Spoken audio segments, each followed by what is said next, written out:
नमस्कार मित्रांनो, मी दीपक वडवी.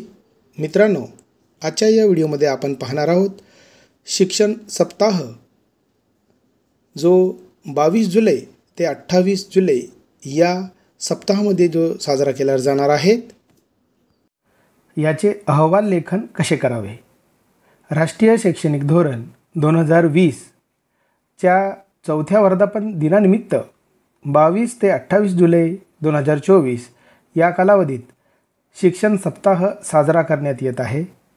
शिक्षण सप्ताहात आठवड्याचा प्रत्येक दिवस एक विशिष्ट व नवीन उपक्रमांसाठी नियोजित केला गेला आहे.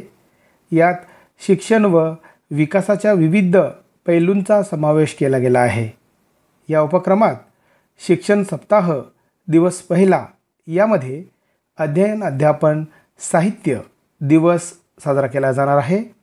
याचा सविस्तर अहवाल कसा लिहावा याबाबत आपण या व्हिडिओमध्ये जाणून घेणार आहोत. शिक्षण सप्ताह अहवाल लेखन. पहिला दिवस दिनांक 22 जुलै 2024. उपक्रमाचे नाव अध्ययन अध्यापन साहित्याची निर्मिती.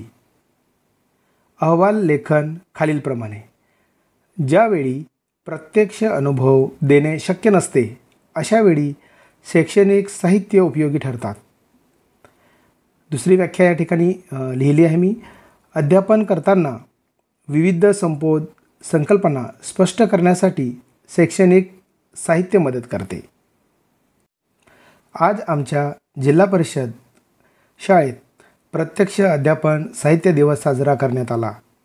आपले अध्यापन अधिक प्रभावी व्हावे यासाठी विषयानुरूप विविध शैक्षणिक साधनांचा वापर अध्यापनात केला जातो.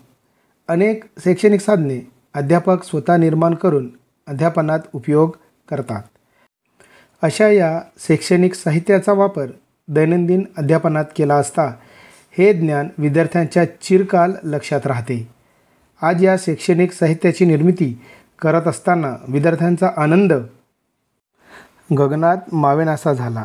या उपक्रमात ज्या विद्यार्थ्यांनी चांगल्या प्रकारचं शैक्षणिक साहित्य तयार केले अशा विद्यार्थ्यांना वही व पेन देऊन शिक्षकांच्या हस्ते सत्कार करण्यात आला व या तयार केलेल्या सर्व शैक्षणिक साहित्याची मांडणी करून सर्व विद्यार्थ्यांना हे साहित्य दाखवण्यात आले.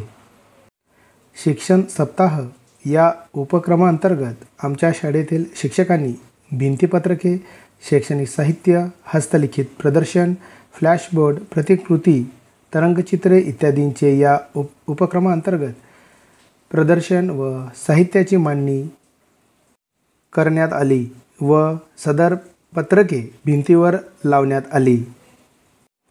त्याचप्रमाणे वेगवेगळ्या प्रकारच्या दुपारील सत्रात विद्यार्थी व शिक्षक यांनी स्वतः तयार केलेल्या कविता, गाणे व आपल्या बोलीभाषेतील गाणी सादर करण्यात आले.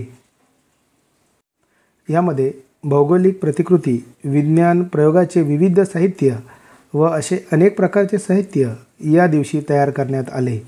विद्यार्थ्यांना ज्ञानार्पण करत असताना शैक्षणिक साहित्याचे महत्त्व खूप आहे. एखादी बाब स्पष्ट करण्यासाठी व ती संकल्पना दृढ करण्यासाठी शैक्षणिक साहित्याचा मदतीने ती गोष्ट स्पष्ट करता येऊ शकते व विद्यार्थ्यांना आकलनास सोपे व सहज असे होत असते. अशा पद्धतीने मित्रांनो, आपण हा शैक्षणिक सप्ताह याचा दिवस पहिला याच्यामध्ये अध्ययन अध्यापन साहित्य दिवस पहिला याबाबतचा अहवाल लेखन आपण करू शकतो. मित्रांनो, तुम्हाला जर हा व्हिडिओ आवडला असेल तर लाईक करा, शेअर करा आणि सबस्क्राईब करायला विसरू नका. पुन्हा भेटूया मित्रांनो पुढील विषयात, पुढील व्हिडिओत. धन्यवाद.